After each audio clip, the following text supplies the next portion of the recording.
ninka dambe ee hargeysa isagoo marti ku ah annaga suldaanadayada iyo sandaladahayaga iyo siyaasiyiinta ka sheekeeya xabad baa naga dhaxaysa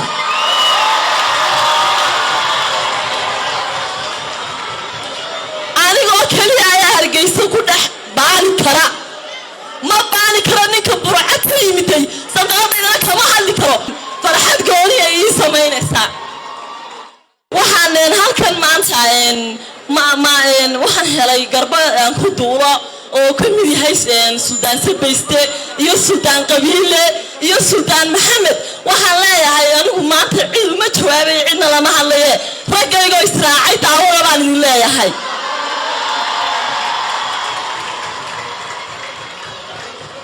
waxaan halkan ka sheegayaa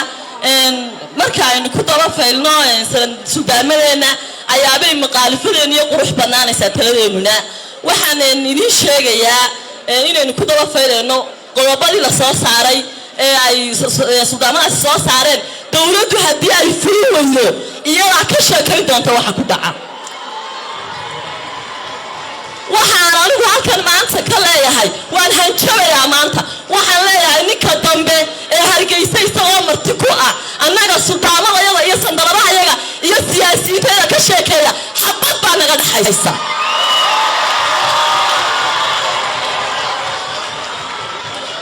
anigoo kaliya ayaa hargeysa ku dhex baani kara ma baani kara ninka burcad ka yimiday sandaladaydana kama hadli karo cidaan doonaya ma sheegi karo dawladda waxaan u sheegayaa oo uga tegayaa faalxumada ay ku dhaqaaqday waa dhammaadkeedii waxaad ka hadlaysaa 2 sane waxaan ka baqayaa inay 1 sano gaari weydo waayo annagu waxaanu nahay qaran qabiil ma nihin qaranka Soomaaliland reerkii dibadda u taagay baanu nahay qaranka Soomaaliland baanu ku suntanay qaranka Soomaaliland baanu leenahay calanka annaga leh lacagteedaanu ku samaynay culudeedaanu ku samaynay waxaanu ka abaashaynaa ma jirto laakiin waxaanu leenahay si ay Soomaaliland ta quruxda badan aynu u samaysanay ay u sii jirto si ay dadkeenu horumar u helaan annagu madaxweynaha qaranka waxaan u sheegnaa qaranka laguguma diibin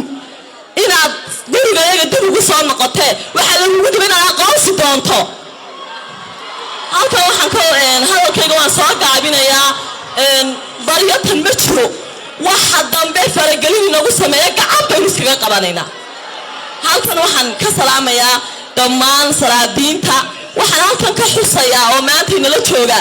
Suldaan Maxamed Cabdiqaadir caruurtiisii warda Suldaan Maxamed Cabdiqaadir iyo Guuleed Maxamed Cabdiqaadir dhammaantiin waxaan leeyahay waa salaamantihiin aabay ilaahay ha u naxariistaan iyagana leeyahay